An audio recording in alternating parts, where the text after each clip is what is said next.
Hi, welcome back to age vlogs. ಎಲ್ಲರೂ ಹೇಗಿದ್ದೀರಾ? ಇವತ್ತು ಎಲ್ಲರೂ ಚೆನ್ನಾಗಿದ್ದೀರಾ ಅಂತ ಭಾವಿಸ್ತಾ ನಾನು ಕೂಡ ತುಂಬ ಚೆನ್ನಾಗಿದ್ದೀನಿ. ಇವತ್ತು ಭಾನುವಾರದಿಂದ ಸಾಯಂಕಾಲ ವ್ಲಾಗ್ನ ಸ್ಟಾರ್ಟ್ ಮಾಡ್ಕೊಂಡಿದ್ದೀನಿ. ಇವತ್ತು ಅಕ್ಕನ ಮನೆಗೆ ಹೋಗ್ತಾ ಇದ್ದೀವಿ. ಏನಕ್ಕೆ ಅಂದರೆ ಇವತ್ತು ಅಕ್ಕನ ಮನೇಲಿ ಪಿತೃಪಕ್ಷ ಇದೆ, ಪಿತೃಪಕ್ಷ ಮಾಡ್ತೀವಿ ಅಂತ ಹೇಳಿದರು. ಹಾಗಾಗಿ ಬನ್ನಿ ಅಂತ ಒಂದು ತಿಂಗಳು ಮುಂಚೆನೇ ಹೇಳಿದರು. ಬಟ್ 21ಗೆ ಅವರು ಮಾಡ್ತೀವಿ ಅಂತ ಹೇಳಿದ್ರು. ಬಟ್ ಅವತ್ತು ಅಮಾವಾಸ್ಯೆ ಇದೆ ಅಂತಂದು ಅವ್ರು ಮಾಡಲ್ಲ.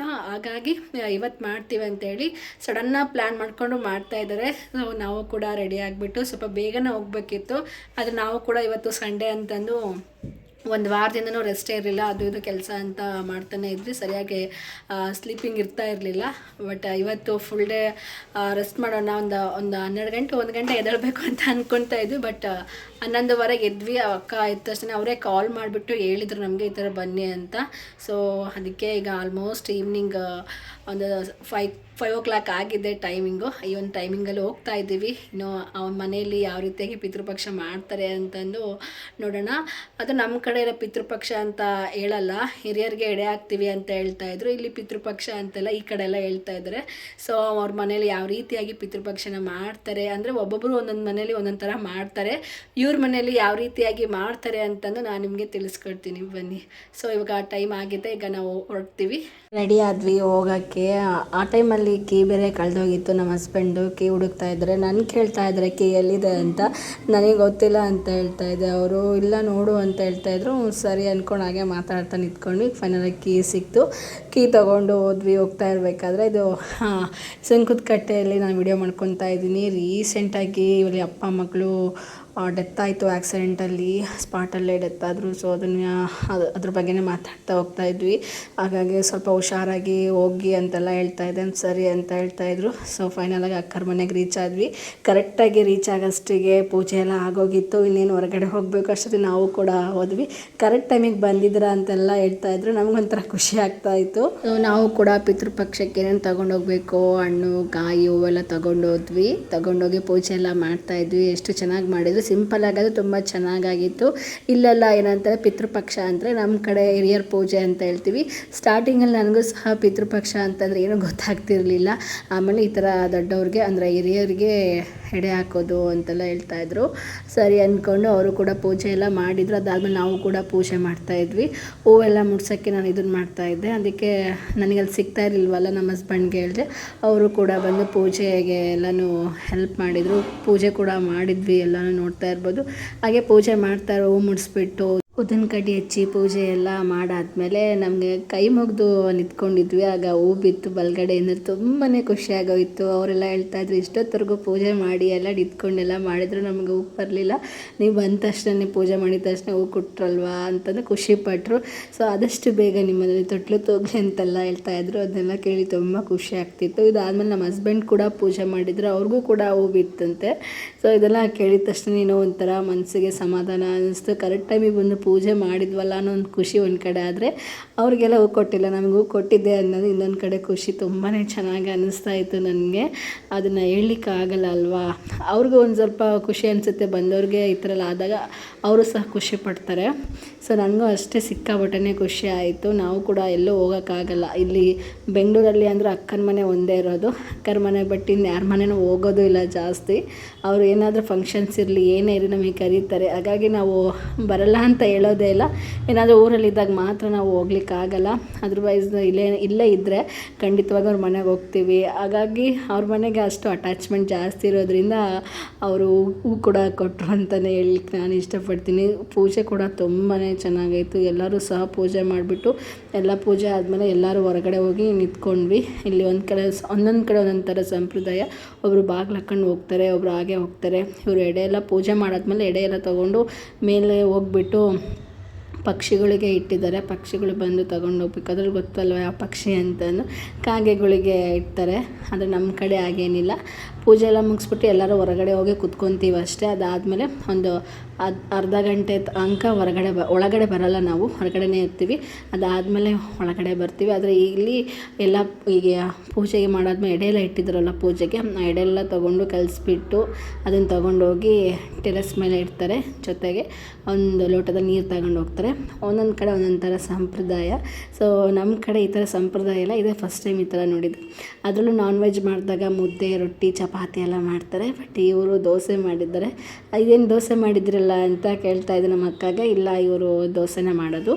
ಅನ್ನ ಸಾಂಬಾರು ಅಂದರೆ ಚಿಕನ್ ಫ್ರೈ ಆಗಿರ್ಬೋದು, ಮಟನ್ನು ಜೊತೆಗೆ ರೈಸು, ಅದು ಬಿಟ್ಟರೆ ದೋಸೆ, ಈ ಥರ ರೊಟ್ಟಿ ಚಪಾತಿ ಆ ಥರ ಎಲ್ಲ ಮುದ್ದೆ ಏನೂ ಮಾಡಲ್ಲ ಅಂತೆಲ್ಲ ಹೇಳ್ತಿದ್ರು. ಹೌದಾ ಅಂತಿದ್ವಿ. ಅದು ನಮ್ಮ ಕಡೆ ಹಾಗೇನಿಲ್ವಲ್ಲ ಅಕ್ಕ ಅಂತ ಹೇಳ್ತಿದ್ದೆ. ಹೌದು, ಅದ್ರ ಜೊತೆಗೆ ಅವ್ರಿಗೆ ದೊಡ್ಡವ್ರಿಗೆ ಹಿರಿಯರಿಗೆ ಏನೆಲ್ಲ ಇಷ್ಟ ಇರುತ್ತೋ, ಒಂದು ಸ್ವೀಟ್ ಪ್ರತಿಯೊಂದು ಅವ್ರಿಗೆ ಏನೆಲ್ಲ ಇಷ್ಟ ಇರುತ್ತೋ ಅದೆಲ್ಲನೂ ನಾವು ಮಾಡ್ತೀವಿ. ಆದರೆ ನಮ್ಮ ಕಡೆ ಆದರೆ ಇಲ್ಲಿ ಜಸ್ಟ್ ನಾನ್ ವೆಜ್ ಅಷ್ಟೇ ಮಾಡ್ತಾರೆ. ಆ ಥರ ಏನೂ ಇಡಲ್ಲ. ಅವ್ರಿಗೇನಾದರೂ ಇಷ್ಟ ಆಗಿದ್ದು ಒಂದು ಸಿಗರೇಟು ಮತ್ತು ಒಂದು ಸಾರಾಯಿ, ಅದನ್ನು ಬಿಟ್ಟು ಇನ್ನೇನು ಇಡಲ್ಲ. ಅವ್ರಿಗೊಂದಿಷ್ಟು ಬಟ್ಟೆ, ಅದರ್ವೈಸ್ ನಾನ್ ವೆಜ್, ಅದನ್ನು ಬಿಟ್ಟು ಇನ್ನೇನೂ ಇಟ್ಟಿರಲಿಲ್ಲ. ಅದಕ್ಕೆ ನಾನು ಇದೆಲ್ಲ ಫಸ್ಟ್ ಟೈಮ್ ಈ ಥರ ನೋಡಿದ್ದಲ್ಲ. ಏನು ಸ್ವೀಟೇ ಇಟ್ಟಿಲ್ಲ, ಏನು ಸ್ನ್ಯಾಕ್ಸ್ಗಳು ಏನು ಇಟ್ಟೇ ಇಲ್ವಲ್ಲ, ಅವ್ರೇನು ಇಷ್ಟನೇ ಪಡಲ್ವಾ ಅಂತೆಲ್ಲ ಕೇಳ್ತಾ ಇದ್ದೆ. ಇಲ್ಲ, ಆ ಥರ ಏನು ನಮ್ಮ ಕಡೆ ಆ ಥರ ಪದ್ಧತಿ ಇಲ್ಲ, ಅದಕ್ಕೆ ನಾವೇನು ಇಟ್ಟಿಲ್ಲ ಅಂತೆಲ್ಲ ಹೇಳಿದ್ರು. ಹೌದಾ ಅಂದ್ಕೊಂಡೆ. ಅಕ್ಕನ ಅಂತಿದ್ರು, ಒಬ್ಬೊಬ್ಬರ ಕಡೆ ಒಂದೊಂದು ಥರ ಸಂಪ್ರದಾಯ ಪದ್ಧತಿಗಳು ಇರ್ತವೆ. ನಾವು ಕೂಡ ಅದನ್ನು ಬದಲಾಯಿಸೋಕ್ಕಾಗಲ್ಲ. ಹಿರಿಯರು ಏನೆಲ್ಲ ಮಾಡ್ಕೊಂಬಂದಿದ್ರು ಹಿಂದಿಂದ, ಅದನ್ನು ನಾವು ಕೂಡ ಫಾಲೋ ಮಾಡ್ತಿದ್ದೀವಿ. ನಮ್ಮ ಅತ್ತೆಗೂ ಅದು ಫಾಲೋ ಮಾಡ್ತಿದ್ದೆ, ಮುಂದೆ ನಾವು ಕೂಡ ಅದನ್ನು ಫಾಲೋ ಮಾಡ್ತೀವಿ ಅಂತೆಲ್ಲ ಹೇಳ್ತಿದ್ರು. ಅದು ನಿಜ ಬಿಡಿ ಅಂತಂದರೆ ಎಲ್ಲರೂ ಕೈ ಮುಗಿದು ಪೂಜೆ ಎಲ್ಲ ಮುಗಿಸಿದ್ರು. ಅಕ್ಕರು ಕೂಡ ಫೈನಲಾಗಿ ಇನ್ನೊಂದು ಸಲ ಪೂಜೆ ಎಲ್ಲ ಆಗಿ ಹೊರಗಡೆ ಹೋಗಿ ಮತ್ತೆ ಬಂದು ಇನ್ನೊಂದು ಸಲ ಪೂಜೆ ಮಾಡಿ ಎಲ್ಲರಿಗೂ ಆರತಿ ಕೊಟ್ಟು, ಅದಾದಮೇಲೆ ತೀರ್ಥ ಎಲ್ಲ ಕೊಟ್ಟು ಪೂಜೆ ಮುಗಿಸ್ಕೊಂಡು ಮತ್ತೆ ಇನ್ನೊಂದು ಸಲ ಹೊರಗಡೆ ಹೋಗಿ ನಿಂತ್ಕೊಂಡ್ವಿ.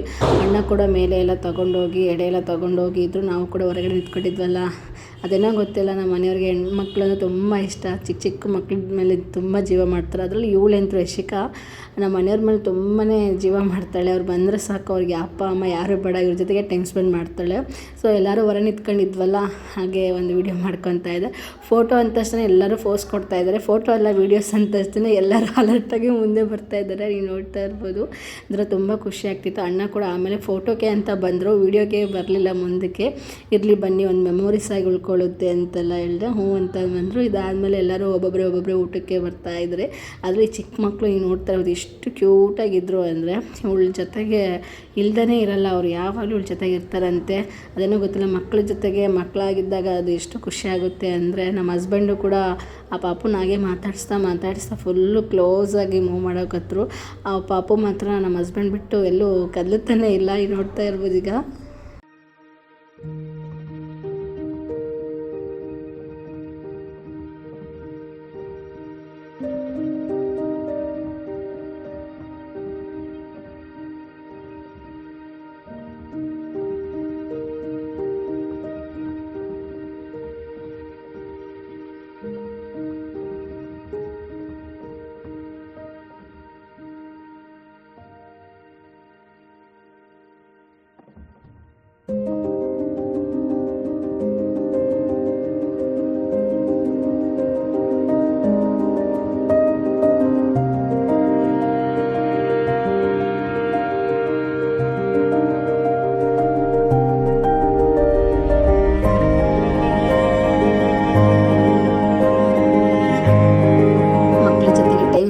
ಮಾಡಿದ್ರು. ಟೈಮ್ ಕೂಡ ಆಯಿತು.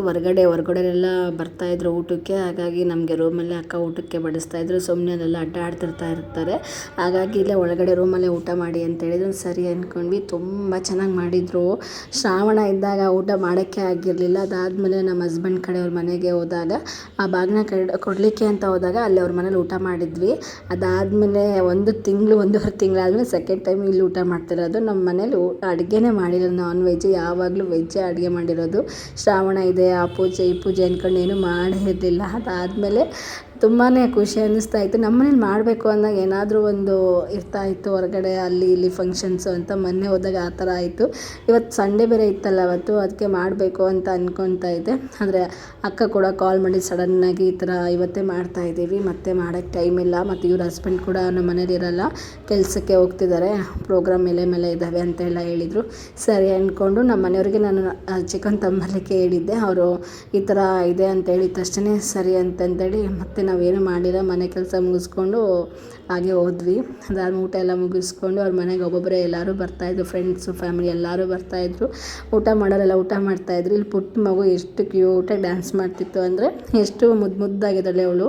ನನಗೂ ತುಂಬ ಖುಷಿ ಆಗ್ತಿತ್ತು. ಹೇಗಿದ್ರು ಡ್ಯಾನ್ಸ್ ಮಾಡ್ತಿದ್ದಾಳಲ್ಲ ಅಂದ್ಕೊಂಡು ವಿಡಿಯೋ ಕೂಡ ಮಾಡ್ಕೊತಾ ಇದ್ದೆ. ಅದನ್ನು ಆಡಿಯೋ ಹಾಕ್ಬೋದು, ಬಟ್ ಅದು ಕಾಪಿರೈಟ್ ಬರುತ್ತೆ ಅಂತಂದರೆ ನಾನೇ ವಾಯ್ಸ್ ಕೊಡ್ತಾಯಿದ್ದೀನಿ. ಇಲ್ಲಾಂದರೆ ಅದನ್ನು ಆ ಸಾಂಗ್ ಹಾಕಿದ್ರೆ ಇನ್ನೂ ತುಂಬ ಹೈಲೈಟ್ ಅನ್ಸೋದು. ಅವಳು ಡ್ಯಾನ್ಸ್ ಮಾಡೋದು ತುಂಬಾ ಚೆನ್ನಾಗಿ ಮಾಡ್ತಾಯಿದ್ಲು, ಅದನ್ನು ಹೇಳಲಿಕ್ಕೆ ಆಗಲ್ಲ. ಸೊ ಇದಾದಮೇಲೆ ನಾವು ಕೂಡ ಟೈಮ್ ಆಗುತ್ತೆ ಅಂತೇಳಿ ಮನೆಗೆ ಬಂದ್ವಿ. ಹಾಗೆ ಮನೆಗೆ ಹೋಗೋ ಟೈಮಲ್ಲಿ ಗಣೇಶನ ತಗೊಂಡು ಹೋಗ್ತಾಯಿದ್ದೆ ವಿಸರ್ಜನೆಗೆ. ಏನು ಡಿ.ಜೆ ಇಲ್ಲ ಏನಿಲ್ಲ, ನಾರ್ಮಲಾಗಿ ತಗೊಂಡು ಹೋಗ್ತಾಯಿದ್ರು. ಒಂಥರ ಬೇಜಾರು ಅನ್ನಿಸ್ತಾಯಿತ್ತು, ಆದರೂ ಪರವಾಗಿಲ್ಲ ಅಂದ್ಕೊಂಡು ವಿಡಿಯೋ ಮಾಡ್ಕೊಂಡು ಹೋಗ್ತಾಯಿದ್ದೆ. ತುಂಬಾ ಖುಷಿ ಆಗ್ತಿದೆ, ಹುಡುಗರು ಕೂಡ ಎಂಜಾಯ್ ಮಾಡ್ಕೊಂಡು ಹೋಗ್ತಾಯಿದ್ರು. ಇದು ನೆಕ್ಸ್ಟ್ ಡೇ ಮಂಡೇದ ವ್ಲಾಗ್ ಆಗುತ್ತೆ. ಸೊ ನಾನು ಜಾಸ್ತಿನೂ ವ್ಲಾಗ್ ಮಾಡ್ಕೊಂಡಿಲ್ಲ, ಯಾಕಂದರೆ ಅಡುಗೆ ಮಾಡೋದು ಬೇಗ ಬೇಗ ಅಡುಗೆ ಮಾಡಬೇಕಲ್ಲ, ವಿಡಿಯೋ ಎಲ್ಲ ಮಾಡ್ಕೋಬೇಕು ಅಂದರೆ ತುಂಬಾ ಟೈಮ್ ಹಿಡಿಯುತ್ತೆ. ಆ ಒಂದು ಕಾರಣಕ್ಕೋಸ್ಕರ ಏನೋ ವಿಡಿಯೋ ಮಾಡ್ಕೊಂಡಿರಲಿಲ್ಲ. ಯಾವಾಗಲೂ ಅಕ್ಕರು ನಮ್ಮ ಮನೆ ಕರೀತಾರೆ, ನಾನ್ ವೆಜ್ ಆಗಲಿ ವೆಜ್ ಆಗಲಿ ಏನೇ ಮಾಡಿದರೂ ನಾರ್ಮಲಾಗಿ ಮನೇಲಿ ಮಾಡಿದರೂ ಕರೀತಾರೆ. ಆದರೆ ನಾನು ಮನೆಗೆ ಕರೆದಿರಲಿಲ್ಲ. ಅಕ್ಕ ಒಂದೆರಡು ಸಲ ಬಂದಿದ್ದರು, ಆದರೆ ಅವ್ರ ಅತ್ತೆಯೂ ಬಂದಿರಲಿಲ್ಲ ಮತ್ತು ಅವರಮ್ಮನೂ ಬಂದಿರಲಿಲ್ಲ. ಹಾಗಾಗಿ ಕರೆದು ಅವ್ರಿಗೂ ಏನಾದರೂ ಮಾಡಬೇಕು ಅಂತ ನಾನ್ ವೆಜ್ ಮಾಡ್ತೀವಿ ಅಂದೆ. ಇಲ್ಲ ಇವತ್ತೇ ತಿಂದಿದ್ದೀವಿ, ನಿನ್ನೆನೇ ತಿಂದಿದ್ದೀವಿ, ಮತ್ತೆಂತ ನಾನ್ ವೆಜ್ ಬೇಡ ಅಂದರು. ಹಾಗಾಗಿ ಸ್ವೀಟೇ ಮಾಡೋಣ ಅಂತಂದೇಳಿ ಈ ಸ್ವೀಟ್ ಎಲ್ಲ ಮಾಡಿದೆ ನಾನು. ಅನ್ನ, ಚಪಾತಿ, ರೈಸು, ಹೋಳಿಗೆ, ಚಿತ್ರಾನ್ನ, ಕೋಸಂಬರಿ ಪಲ್ಯ ಎಲ್ಲನೂ ಮಾಡಿದ್ದೆ. ಅದೊಂಥರ ಅವರಿಗೆ ಖುಷಿ ಅನ್ನಿಸ್ತಿತ್ತು. ಮತ್ತು ಸ್ವೀಟ್ 2 ಥರ ಮಾಡಿದ್ನಲ್ವ, ಹಾಗಾಗಿ ತುಂಬ ಟೈಮ್ ಆಗ್ತಾಯಿತ್ತು. ಆದರೂ ಅವ್ರು ಇಷ್ಟೆಲ್ಲ ಯಾಕೆ ಒಬ್ಬಳೇ ಮಾಡಿದ್ದೆ ಹತ್ಕೊಂಡು ಅಂದರೆ, ಯಾವಾಗಲೂ ನಾವು ನಿಮ್ಮ ಮನೆಗೆ ಬಂದು ಊಟ ಮಾಡ್ಕೊಂಡು ಹೋಗ್ತೀವಿ, ನೀವಂತೂ ನಮ್ಮ ಮನೆಗೆ ಬರೋದೇ ಇಲ್ಲ ಅಂತೆಲ್ಲ ಹೇಳ್ತಿದ್ದೆ.